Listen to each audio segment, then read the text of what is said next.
¿Qué tal? Buenas tardes, soy Rodolfo Escobar. Me encuentro desarrollando un manual del modelo lógico matemático aplicado al derecho procesal penal.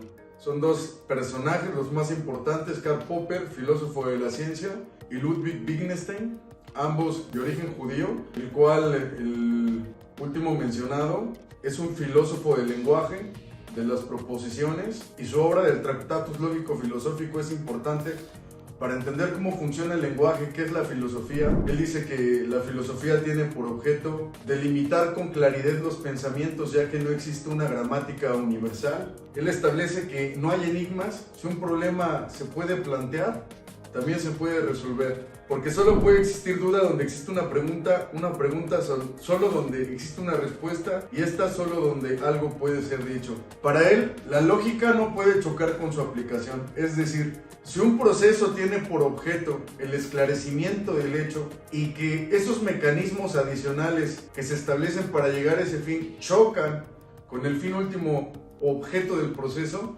pues es porque algo evidentemente está mal. Y creo que en este sentido choca, por ejemplo, algunas cuestiones desde la práctica extralegal formal, que no debe de imperar sobre un principio, porque recordemos que nuestro sistema procesal penal es un sistema de normas, pero que se rigen bajo principios. Pues evidentemente se debe de privilegiar el principio sobre la norma. Él también tiene, dentro del Tractatus Lógico-Filosófico, dice que el pensamiento es la proposición con sentido y que la totalidad de proposiciones es el lenguaje.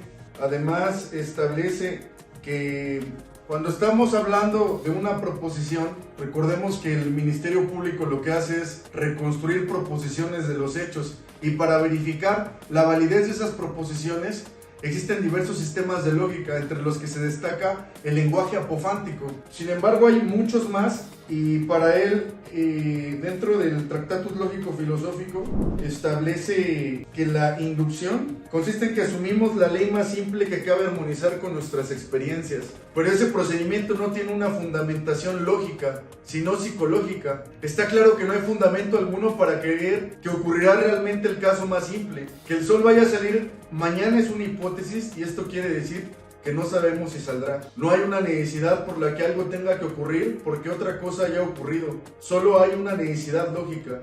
A toda visión moderna del mundo subyace el espejismo de que las llamadas leyes de la naturaleza son las explicaciones de los fenómenos de la naturaleza. ¿Qué quiere decir?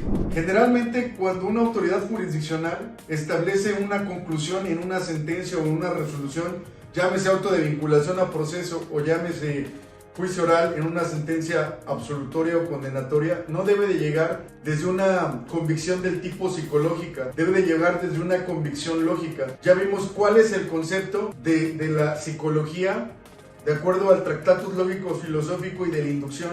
Generalmente está pasando algo en el sistema acusatorio mexicano, que están señalando a muchas personas con un señalamiento, pasando por alto la prueba científica, la prueba pericial. Y esto se ha hecho una práctica recurrente, frecuente, que adquiere mayor fuerza. Esto es un proceso de inducción y no es cónsono con el concepto de medio de prueba, que es toda fuente de información que permite reconstruir el hecho respetando las formalidades procedimentales. Estamos hablando de un sistema de justicia que es básicamente la modernidad de la Edad Media, condenar con un señalamiento. Entonces, para Ludwig Wittgenstein, este tipo de prácticas, sobre todo del lenguaje y de los mecanismos para llegar a la conclusión de establecer la validez o invalidez de un enunciado o de una proposición, se debe llegar a través del campo lógico, no del campo psicológico. Mientras que el primero, o sea, la lógica, estudia las leyes formales, en palabras de Kant, el canon entre el entendimiento y la razón. Al segundo le importan los fenómenos como la voluntad, como las emociones. Entonces, un juez, evidentemente, si toma una decisión del tipo psicológica, su decisión va a estar sesgada de sus antecedentes culturales, sus traumas y sus complejos psicológicos. Finalmente, en la página 65 del Tractatus Lógico-Filosófico es una parte que es relevante al momento de hacer valoración libre y lógica de la prueba. Dice: no podemos pensar nada ilógico, porque de lo contrario Tendríamos que pensar ilógicamente. Se dijo en otro tiempo que Dios podía crearlo todo a excepción de cuanto fuera contrario a las leyes lógicas. De un mundo ilógico no podríamos en rigor decir qué aspecto tendría. Representar en el lenguaje algo que contradiga la lógica es cosa tan escasamente posible como representar en la geometría mediante sus coordenadas una figura que contradiga las leyes del espacio o dar las coordenadas desde un punto que no existe.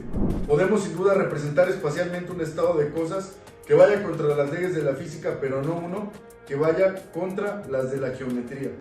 Esta es una parte muy importante, ya que Kant también habló de un conocimiento a priori, lugar y tiempo. Y aquí nos está haciendo alusión el Tractatus de un tema como la geometría y la aritmética. La aritmética y la geometría desde el punto de vista de un conocimiento que en forma de enunciados universales. ¿Qué quiero decir específicamente? ¿Cuál es su aplicación en el derecho? Cuando validemos enunciados en forma de proposiciones, como ocurre en la declaración de una víctima, de un ofendido, de peritos, de testigos, vamos a verificar esta validez no desde una cuestión del tipo psicológica, es decir, si se rasca la nariz, si ven hacia arriba, si la persona le sudan las manos, cuestiones que pudieran ser de un tratamiento muy subjetivo, sino de si su relatoría de hechos corresponde con los hechos, es decir, no existe la verdad, existe la verosimilitud, que es directamente proporcional a su correspondencia con los hechos. El eje director que va a dirigir el poder verificar si un testigo está mintiendo va a ser si su declaración corresponde con los hechos, desde una perspectiva lógica y no desde una perspectiva psicológica.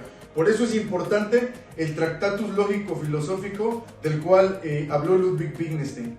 Recordemos que la valoración de la prueba debe ser libre y lógica en términos del artículo 20, apartado A, fracción segunda del Pacto Federal.